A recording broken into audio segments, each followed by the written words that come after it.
अपने सपनों का घर अर्जुन अपनी पत्नी तथा अपनी माता जी के साथ एक बहुत ही सुंदर घर में रहा करते थे।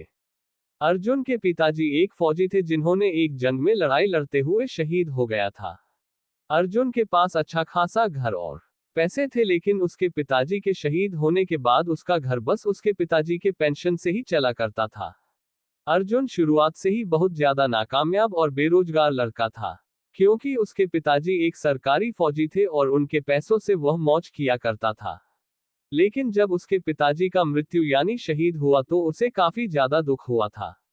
लेकिन फिर भी वह कोई भी काम को नहीं करता था, ना ही किसी भी प्रकार की जॉब को करने के लिए राजी था। वह पढ़ाई लिखाई भी ज्यादा नहीं किया करता था, क्योंकि उसके पिताजी तो जब जॉब करते थे तब तो बॉर्डर पर तैनाती रहते थे और माताजी इतने प्यार से रखती थी कि उन्हें मारने पीटने का मन ही नहीं करता था। इस कारण से दुलार प्यार की वजह से उसे ज्यादा पढ़ाई करने नहीं बोला गया और न ही उसने खुद किया।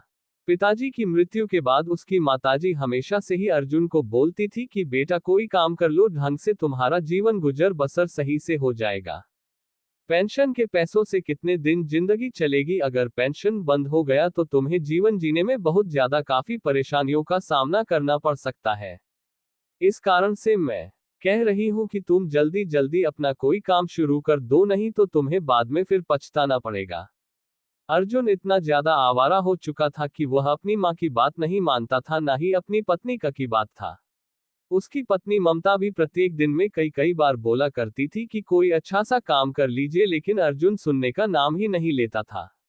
अर्जुन चाहता था कि जैसे अभी उसकी जिंदगी पेंशन की पैसों से गुजर रही है, आगे भी उसी पैसों से उसी तरह से गुजरेगी।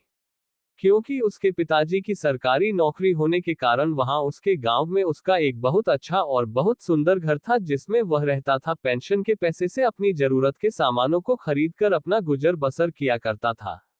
एक दिन अर्जुन की मां की तबीयत खराब हो जाती है। तबीयत खराब होने के बाद ममता मतलब कि अर्जुन की पत्नी उसे डॉक्टर के यहाँ ले जाने के लिए तैयार हो रही थी।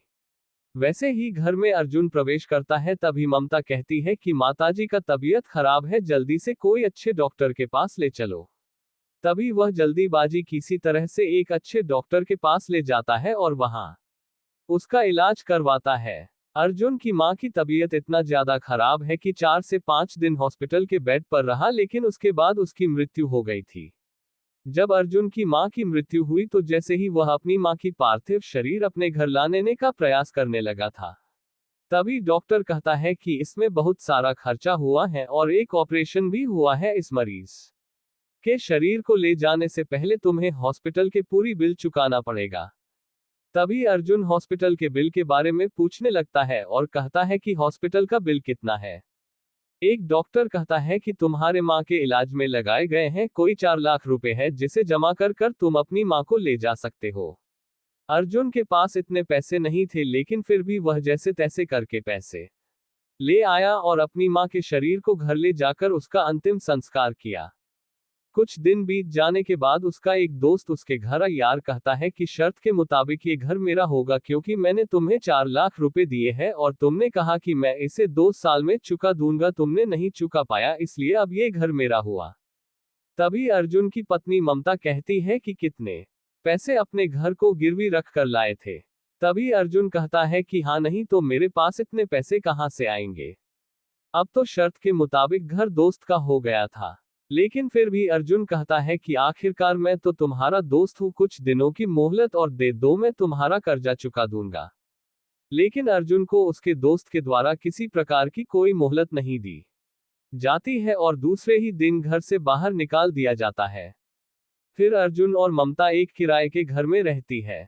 उस समय भी अर्जुन के पास ज्यादा पैसे नहीं थे और ना ही उसे कोई काम आता था, इस वजह से उन्हें पैसे कमाने में तो बहुत ज्यादा टाइम लग जाएगा। अर्जुन अपने पसंदीदा घर को अपने दोस्त के पास गिरवी रखकर बहुत ज्यादा उदास हो रहा था। तभी उसकी पत्नी कहती है कि मेरे पास जितनी भी सोने चांदी के गहने सभी ले जाकर बेच दीजिए बाजार में और अपना घर वापस ले लीजिए। अर्जुन ऐसा ही करता है और वह गहने बेचकर पैसे लाता है और फिर अपने दोस्त को देकर अपने घर को आजाद कर लेता है। इस कहानी में हमें ये सीख मिलती है कि अपना घर अपना होता है, दूसरों का घर या तो किराए का घर बहुत ज्यादा दिनों का नहीं होता है।